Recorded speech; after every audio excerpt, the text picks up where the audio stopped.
teman-teman sekalian, pagi ini adalah sangat luar biasa. Tidak kalah luar biasanya dengan tadi pagi ya. Kita seru, kita belajar, kemudian kita juga guyon bareng. Bahkan kata Ustadz Toha tadi, kita dalam kondisi senang-senang seperti ini ternyata membuat setan stroke. Itu luar biasa. Baru pertama kali saya mendengarkan seperti ini. Setan aja sampai stroke ya, luar biasa. Beli Indonesia, bela Indonesia, takbir. Baik, selamat pagi Pak Epi. Assalamualaikum. Ya, boleh tapi toanya jangan. Iya. Pak Epi bukan ngajak demo ya. Ininya aja yang peralatan demo, nggak apa-apa ya. Hari ini kita adalah hari keluarga ya. Angkat tangan yang bawa keluarga. Yang tidak bawa keluarga jangan angkat tangan ya. Nanti cari keluarganya repot ya. Nah, hari ini memang spesial tentang keluarga. Kita akan membongkar tentang keluarga. Selama ini Pak Happy seperti apa di keluarganya ya. Kita juga nanti Ibu bisa kita tanya ya. Boleh. Nah, walaupun nanti Ibu di sana, boleh nanti jawabnya di sana. Ya. Karena ini tentang keluarga. Kalau cuma Pak Happy ngomong, nanti kalau Ibu nggak ngomong nggak pas. Ya kan? Nah, baik. Pak Happy, saya ingin bertanya dari lubuk hati. Sebelum saya, Mas Mokes suruh ngomong dulu. Oh, begitu. Ya gantian, masa saya terus. Baik. Kalau Pak Sultan kita bicara pertama, ya berarti nanti yang memprologin ini ya. Prologin bagaimana, seperti apa daripada dialog ini sebenarnya, latar belakangnya seperti apa sehingga kok muncul di sini, bahkan Gelora Hargo Binangun ini menjadi tempat yang kita pakai untuk santai-santai berbicara keluarga, sharing keluarga. Baik, mohon untuk Pak Muklis untuk memberikan patah dua kata sebelum kita dialog dengan Pak Presiden IBF. Monggo. Bismillahirrahmanirrahim. Assalamualaikum warahmatullahi wabarakatuh. Pak Ibu yang kami hormati, Ibu Dewi yang kami hormati, dan seluruh sahabat pejuang yang kami hormati, keluarga besar IBF yang kami hormati, yang kami cintai, yang kami sayangi, adik-adik, anak-anak. Alhamdulillah, pagi hari ini adalah hari yang sangat spesial bagi kita semuanya. Jarang-jarang dan insya Allah ini akan menjadi rutinitas ke depannya. Jadi kalau ini jadi tonggak sejarah, kita mulai keluarganya, mulai kita kuatkan lagi, kita semangatkan lagi, dan insya Allah ini menjadi, ya IBF itu nanti ke depannya lebih seperti ini lagi. Banyak keluarga diajak, anak-anak diajak, dan lain sebagainya. Hari ini sebenarnya saya sangat bersih, ini istri saya belum mandi jadi malu mau kesini, tapi ya kita udah tahu. Padahal separuh belum mandi. Belum mandi semua ini. Oke. Ketika Bapak itu selalu ngediko keluarga, itu yang selalu nancep ke saya dan istri, anak-anak saya. Jadi bahkan ketika jadi saya itu pernah punya ketika kondisi yang nggak nyaman itu, keluarga itu yang menjadi tumpuan saya. Jadi udahlah mah, yang penting kita bahagia, anak-anak yang penting kita bahagia. Jadi kalau ada teman yang masuk ke IBF itu karena hutang, karena apa? Kalau saya sebetulnya bukan karena hutang. Jadi ya ada sesuatu yang memang harus dibahagiakan lagi. Dan alhamdulillah itu sangat ketemu di sini. Dan itulah menjadi tonggak sejarah. Ya akhirnya sampai saat ini kita bisa bertemu sampai saat ini. Jadi banyak hal ketika keluarga itu sangat dibahagiakan, Cak Kolis. Jadi iya,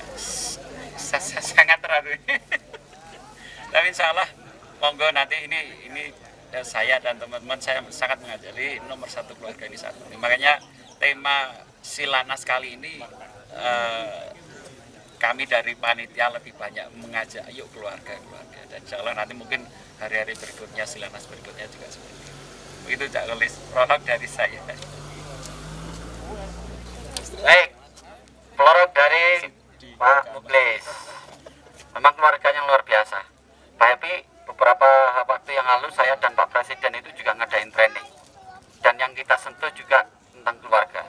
Ternyata dari 51 peserta itu hampir semua baru merasa tersadar bahwa keluarga itu memang penting dan mereka selama ini ternyata sibuk sana kemari, ternyata keluarganya tidak terperhatikan. Nah, sebenarnya kalau Pak Happy apa sih latar belakang kok kemudian Pak Happy di dalam berbicara masalah bisnis ini kok menekankan keluarga, Pak? Mungkin kita bisa diceritakan apa sih sebenarnya pentingnya keluarga itu bagi kita sebagai pembisnis bahkan sebagai pejuang.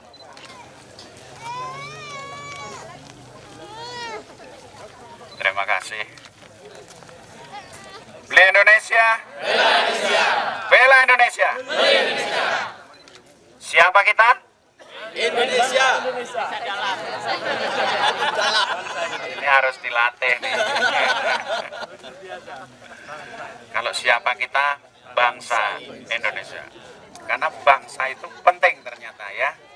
Kalau di mana kita? Indonesia. Bagaimana kita? Bela. Nah, kita coba ya. Siapa kita? Bangsa Indonesia. Di mana kita? Indonesia. Bagaimana kita? Beli Indonesia. Bela Indonesia. Terima kasih. Assalamualaikum warahmatullahi wabarakatuh. Allahumma sholli ala Muhammad wa ala ali Muhammad. Alhamdulillah, senang sekali rasanya hari ini di Kaliurang ini ya, berkat para panitia dan tuan rumah di bawah Presiden Muklis. Ini luar biasa sekali, sangat mendalam acaranya. Ngelihat keluarga-keluarga IBF, anak-anak ya, istrinya bareng-bareng, ini momen yang luar biasa, momen yang sangat istimewa. Mudah-mudahan nanti berikut-berikutnya ini bisa dibudayakan ini ya. Jadi memperkenalkan diri keluarga saya ya, istri saya Dewi Najase. Saya ketemu beliau itu apa namanya di kampus. Beda saya sama istri itu 6 tahun ya, beda 6 tahun, tapi sekolahnya bareng dan bareng-bareng itu sekolah malam, kuliah malam ya, begitu.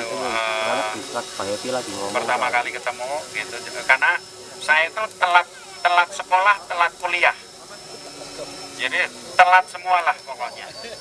Nah, kecuali dalam hal beristri saya nggak mau telat lagi gitu ya. Waktu ketemu itu saya ketemu tuh di kampus. Jadi ya gini, saya ini kan dulu sekolahnya itu di ini apa namanya komputer ya, IT, dan IPK saya itu sebenarnya selalu 4 dulu. Nah, ini yang belum pernah saya ceritain ini. Kenapa IPK-nya 4? Karena pelajarannya itu pelajaran dasar semua di S1 itu. Sedangkan waktu itu saya sudah jadi senior programmer ya, senior analis. Kalau dulu ada namanya programmer analis. Dulu ada namanya sistem analis, sekarang nggak ada kayaknya itu jabatan-jabatan itu ya. Sekarang adanya software developer, ini itu udah zaman dulu lah itu. Karena saya dididik oleh Astra dulu. Jadi orang IT pertama di Indonesia, IT itu masih sedikit dulu namanya EDP gitu ya, Electronic Data Processing. Nah, makanya saya paling pintar. Nah, jadi kalau ada, mohon maaf nih, ada yang bening-bening gitu, sekelas itu lapor ke saya dulu. Pak Happy, Hep gitu, ini ada nih saya biasanya malas gitu ya, malas aja saya duduk itu banyak lah gitu ya ngobrol ini. Begitu saya nengok, wah ini kalau bisnis ini different ini. Nah itu situlah saya kenal sama istri saya. Hari itu kenal, salaman, besoknya saya lihat itu dia ini mas gitu lagi makan bakso di sebelah apa namanya di sebelah kampus itu. Terus saya makan aja padahal saya nggak suka bakso. Saya bayarin, dia bilang nggak usah, nggak bisa, saya bayarin aja gitu. Pulangnya gitu, pulang kan jam 8 malam gitu Bu, jam 9 ya. Saya bawa mobil waktu itu. Ya, pulang kemana? Ke Kuningan Barat. Ayo bareng saya satu arah. Gitu. Padahal saya kemana, dia kemana. Gitu. Dia nggak mau. Beda orang baru kenal kemarin gitu. Udah tak pepet aja. Tak cegat di situ. Ya begitu. Iya. Karena saya itu sangat fokus ya, orangnya sangat fokus. Ya. Jadi akhirnya apa namanya bisa saya taklukkan juga itu, dan tahun 1996 saya menikah sama beliau. Saya sebelum menikah itu saya janji Bu, saya janji sama beliau, janjinya begini, kalau udah jadi istri saya kamu tak rangkul tiap hari.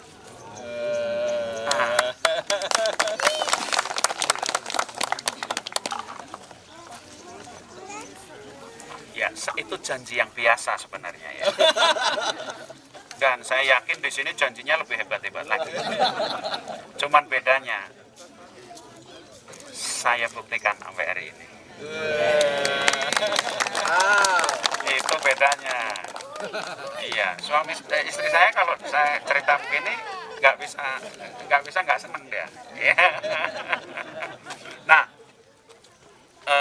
saya punya anak 3 perempuan.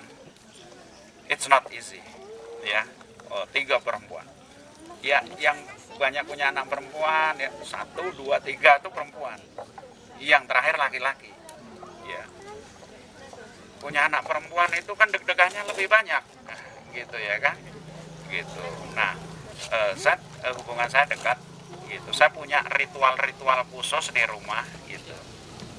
Ritual-ritual khusus apa itu gitu, misalnya apalagi selama pandemi ya, selama pandemi ini saya memang tidak subuhan di masjid gitu. Kenapa? Karena ya awalnya sih karena ingin jagain anak-anak lah gitu ya, jagain anak-anak gitu toh, dan di situ saya bisa apa namanya bisa sholat jamaah bareng anak-anak setiap hari. Saya rata-rata bangun dengan kegiatan saya rutin ya, rutin itu saya bangun itu ya jam 3 lebih gitu, kadang-kadang setengah 4 gitu ya, kita sholat tahajud gitu. Saya tidak melakukan apapun sebelum saya sholat. Itu juga janji saya kepada diri saya. Kemudian habis itu jadi kalau sholat tahajud itu ya, ini saya tapi ya, jangan sentuh apapun sebelum sholat tahajud, karena pikiran itu menjaga kebersihan berpikir pada waktu kita mau sholat tahajud itu nggak mudah. Kalau kita tidur itu membawa sesuatu, bangun itu akan ingat gitu. Jadi perjuangannya nggak gampang. Jadi istri saya ya biasalah kalau malam gitu sebelum tidur gitu sholat witir dulu gitu, kemudian ngaji gitu, al-mulk ya, itu setidaknya lah gitu. Anak-anak saya setiap hari ngaji sama istri saya, setiap malam ngaji semuanya, walaupun kalau dia itu ada di luar negeri gitu mesti zoom gitu bareng gitu. Tahajud habis itu, nah salat tahajud itu yang paling enak itu setidaknya itu sejam sebelumnya subuh gitu ya, tips nih. Kenapa? Karena di situ sholat tahajud itu salah satu kenikmatannya kan ketika berdoa, gitu. Ketika berdoa ngomong, bisa nangis, gitu. Jadi kita itu nangis tiap malam hampir. Habis itu sholat subuh. Nah sholat subuh lah bareng-bareng sama anak-anak. itu sebuah kenikmatan sendiri. Kadang-kadang saya punya anak nomor 4 gitu. Kadang-kadang setelah sholat subuh itulah pada saat-saat itu saya banyak ngomongin hal-hal gitu, ngomongin nasihat-nasihat tapi ringan gitu, ngobrol bentuknya. Kadang-kadang kalau saya nggak ngomong, yang jadi pembicara itu anak saya nomor 4. Dia cerita gitu, dia tahu yang bapaknya suka itu apa gitu. Bapak tahu nggak, Islam itu akan menjadi agama nomor 1 di Eropa. Diperkirakan tahun sekian, dia hafal. Dia tahu Islam di negara ini ada berapa persen, dulunya berapa persen. Itu anak saya nomor 4 itu tahu. Gitu. Kalau dia cerita tentang sesuatu yang tidak bagus gitu, saya kasih respon yang males-malesan. Dia tahu akhirnya. Jadi dia memilih gitu. Nah, saya mendidik anak-anak dengan cara seperti itu. Gitu. Yang dia suka saya antusias, tapi saya tidak pernah cut anak-anak. Gitu. Kita ngobrol sama anak-anak ya, membicarakan hal-hal gitu. Itu ritual saya. Sesudah itu saya nulis, saya ngaji. Saya tidak membaca yang lain sebelum saya baca Al-Quran. Itu juga janji saya. Tapi sebetulnya kalau bicara Al-Quran, istri saya itu yang setiap hari itu urusannya Al-Quran. Beliau lagi belajar ngapal gitu, menghafal Al-Quran, dan anak-anak saya ikut semua, tinggal saya aja. Saya diminta sama anak saya nomor 4 itu untuk, Pak, ikut kelasnya aku aja gitu. Aku lagi di surat ini gitu. Tapi anak saya apalnya lebih cepat, saya agak grogi juga. Cepat banget. Iya. Ya karena gini ya, saya pernah ditanya sama anak-anak IB, Pak, kenapa anak-anak nggak di pesantren? Ya. Saya bilang, seandainya hidupnya saya bisa putar lagi, saya pesantrenin anak-anak saya. Ya, jadi anak-anak saya udah terlanjur cita-citanya sekolahnya di Amerika, ada di sini dan sebagainya. Iya, tapi bukan menjadi sebuah alasan untuk tidak ngejar. Gitu. Salah satu hadis yang memotivasi istri saya itu, bahwa orang yang menghafal Al-Quran, walaupun belum hafal, kalau mati dalam keadaan itu, dia akan masuk bersama para penghafal. Itu sangat memotivasi. Jadi hampir setiap hari itu ujian istri saya. Hampir setiap hari. Itu udah lama sekali. Nah, sudah ngaji, baru biasanya saya kalau nggak sarapan, saya kerja. Saya kerja tuh pagi. Kerjaan saya itu pakai buku itu, buku gede itu, ya, gitu. Memikirkan apa yang harus saya lakukan. Gitu. Kalau harus telepon orang, saya telepon orang. Kerjaan saya kan telepon orang, gitu. Kalau nggak ada telepon orang ya WA, gitu kan. Ya apalagi, gitu. Saya bikin program juga enggak, gitu kan. Gitu. Nyopir juga, ya kecuali Sabtu Minggu nyopirin anak-anak sama istri. Habis itu selesai semua olahraga, gitu. Saya olahraga.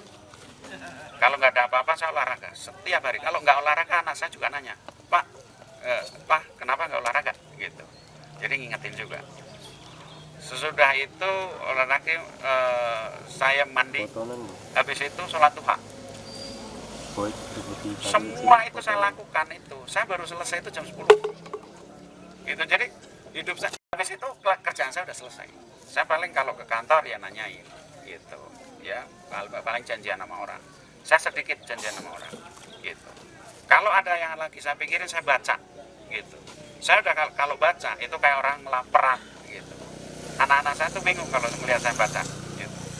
Istri saya bingung gitu. Begitu saya baca satu hari itu, 1 minggu itu saya bisa baca buku tuh setinggi ini. Gitu. Kalau Elon Musk itu baca itu setiap hari 2 buku ya. Saya bisa 5. Gitu.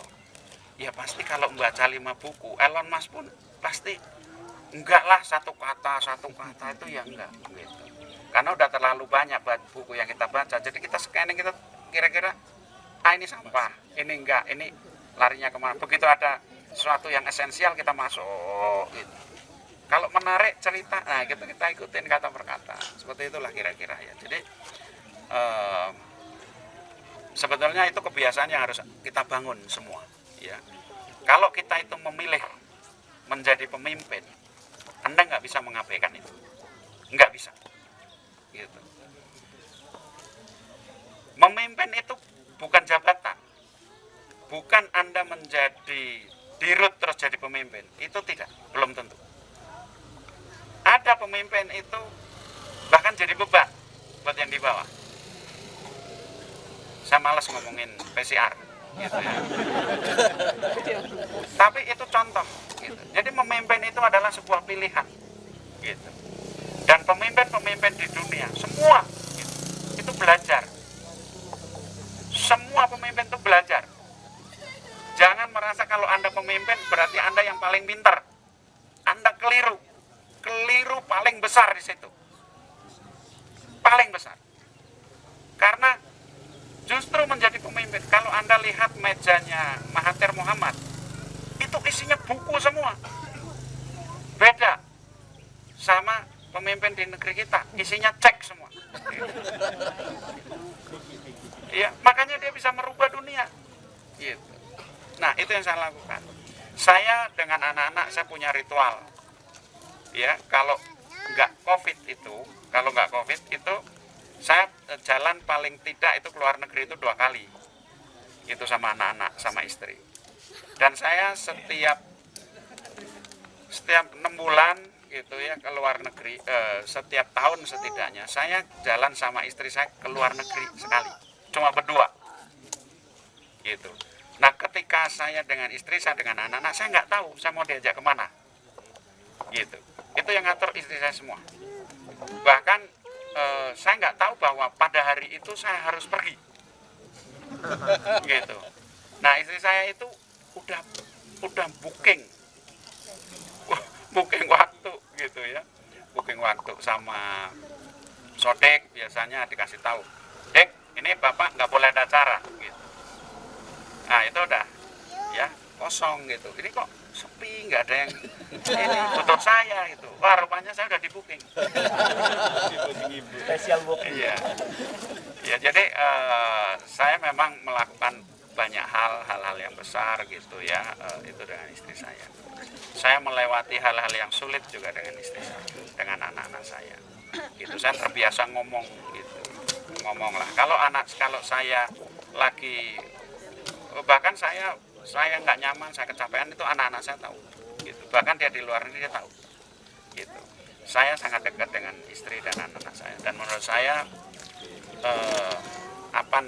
sumber energi terbesar itu ada di keluarga. Tanya ya, keluarga itu siapa? Keluarga itu istri dan anak-anak. Gitu. Jadi kalau orang tidak mendapatkan energi di rumah, gitu, pasti ada persoalan. Persoalannya macam-macam. Ya. Coba tanya sama laki-laki ini yang ada di sini, ibu ya.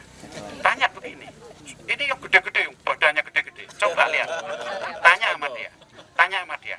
Kalau kamu pergi kantor, terus istrimu cemberut, kamu iso nggak semangat tetap hebat? Nggak bisa. Keras banget ya jawab. Nggak bisa. Gitu. Mau Anda itu olahraga tiap hari, berangkat kantor, istri cemberut, lemes di kantor, mending kalau nggak uring-uringan. Gitu. Iya, makanya yang namanya istri itu apa? Kalau orang Jawa itu bilang garwo. Garwo itu sigaring nyawa. Itu separuh sigaran nyawa, itu separuh jiwa. Nah, ini ibu-ibu kalau tahu rahasianya, bisa ini kita kuasain. Iya. Jadi itu banyaklah ritual-ritual ya, dan ketika banyak cara mendekatkan diri dengan anak gitu, contohnya ngerjain PR gitu ya. Saya juga di booking kadang-kadang, Pak, aku mau diajarin. Sebetulnya dia tahu-tahu aja gitu, apalagi anak saya nomor 4 gitu. Saya cuma disuruh duduk sebelahnya aja gitu. Pak, nggak usah kasih tahu aku udah tahu gitu. Ya kayak gitu. Tapi itulah kedekatan. ya kedekatan gitu. Saya memang dari kecil juga saya dekat dengan orang tua, dengan ibu dan ayah saya. Saya kan lahir hidup di kampung ya, di kampung yang gini, jarang ngelihat orang tua cium anaknya. Itu nggak budaya itu di kampung ya kan. Tapi ayah saya, ibu saya melakukan itu. Gitu. Dan itu sangat terkesan sampai hari ini. Gitu, sangat terkesan gitu. Menjadi istimewa gitu ya. Dan saya dengan semua anak-anak saya yang 4 gitu, istri saya. Jadi banyak pikiran-pikiran kita, bahkan kita juga merencanakan hal-hal ya. Contoh begini. Ini saya buka rahasia nih. Ya. Kelihatannya Bapak tahun depan, Bapak harus banyak ada di masyarakat. Gitu. Saya ceritain bagaimana nih Indonesia, ya, tantangan yang kita hadapi dan sebagainya. Nah, dalam banyak hal politik di Indonesia itu kan nggak jelas, gitu. Saya bilang gitu, kakak mesti bangun gitu, mesti bangun suatu. Mungkin di luar negeri, ya, di Amerika misalnya, gitu. Ya anak-anak saya ikut mikirin, oh ya Pak, nanti gini aja, kita beli rumah lah di Washington, gitu ya. Kita Washington, terus tapi kalau mau beli bisnis itu di New York, gitu ya. Anak-anak saya itu terlibat dan itu seru, gitu ya. Gitu, dan itu membuat kita juga tenang. Nah, mudah-mudahan Beli Indonesia bisa semakin galak kalau begini caranya ya. Gitu. Nah, anak-anak saya juga selalu mengingatkan tentang Beli Indonesia. Ya. Tapi memang ya namanya mendidik anak ya, bagus sekalian gitu. Banyak saya memahami bahwa banyak orang itu terlalu banyak ngasih nasihat itu juga nggak masuk. Jadi saya milih banget gitu. Makanya kalau saya ngomong anak-anak saya dengerin. Kenapa? Karena jarang saya pakai. Gitu. Jarang saya tidak mendoktrin anak gitu. Karena banyak orang tua yang nggak kenal dengan anaknya. Dia pikir anaknya begini, nggak taunya bagaimana gitu di luar. Tiba-tiba kejadian apa. Jadi itu yang saya jaga. Hubungan dengan anak, hubungan emosional, apa yang terjadi dengan anak. Kalau nggak hal-hal yang sangat krusial saya nggak sampaikan gitu. Nah, beda dengan istri saya gitu, karena memang tugasnya lain ya.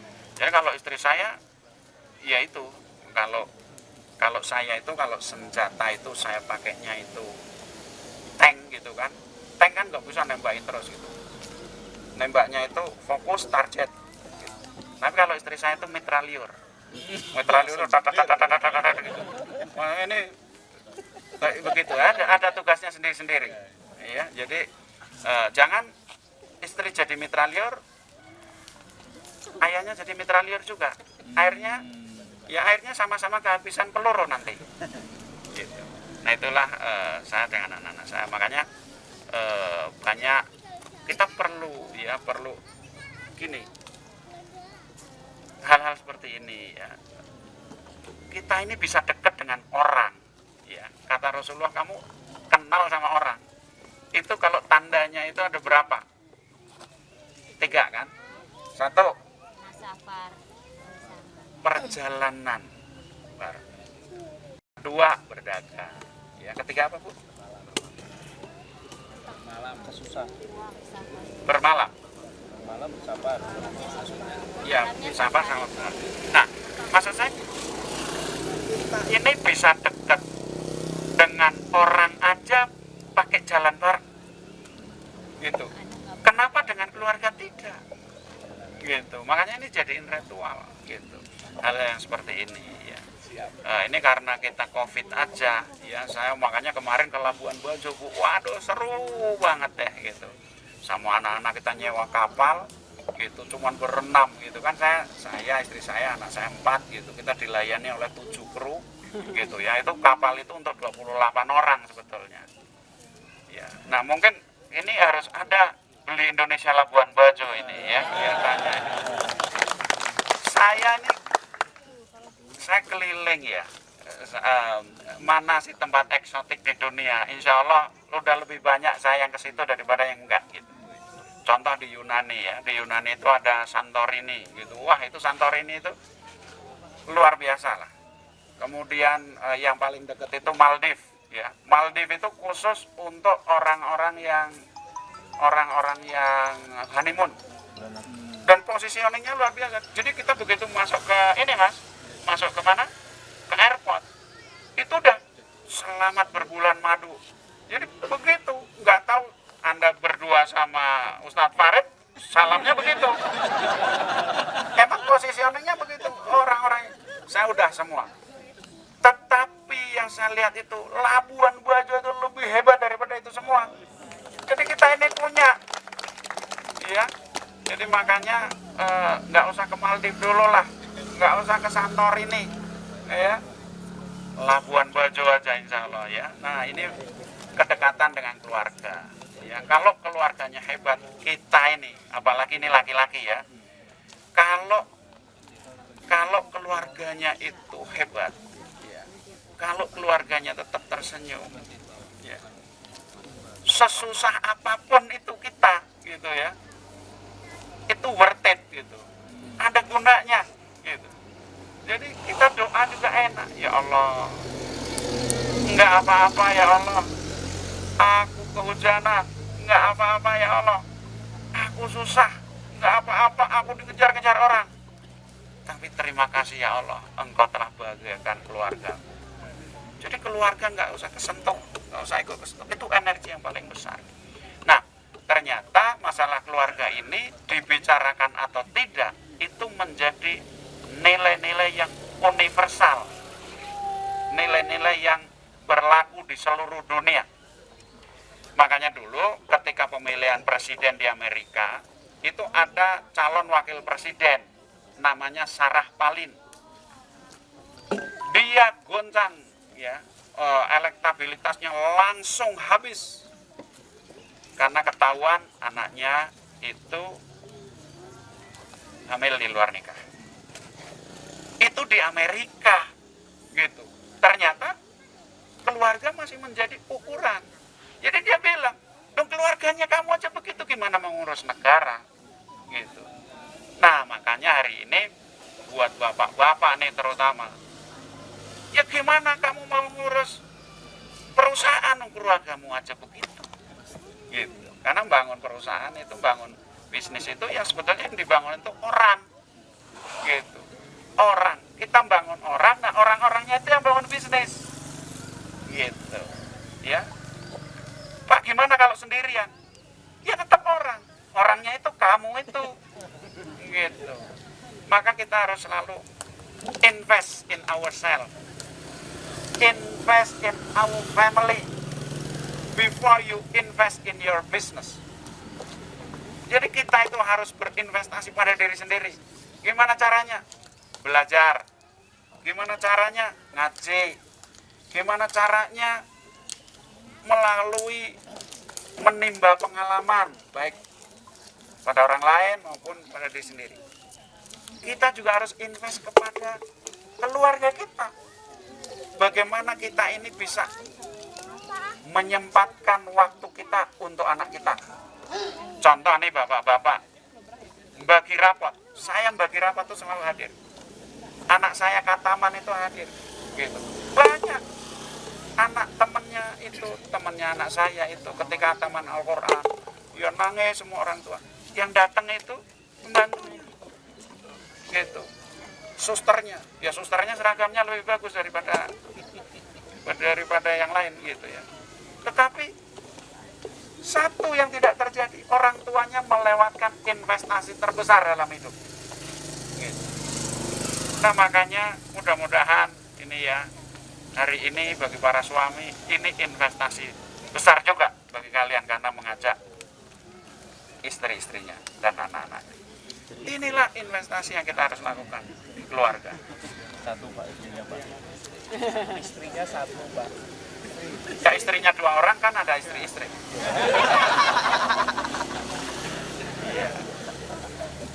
Ya jadi apa namanya, saya nggak ingin ngomongin itu sebenarnya.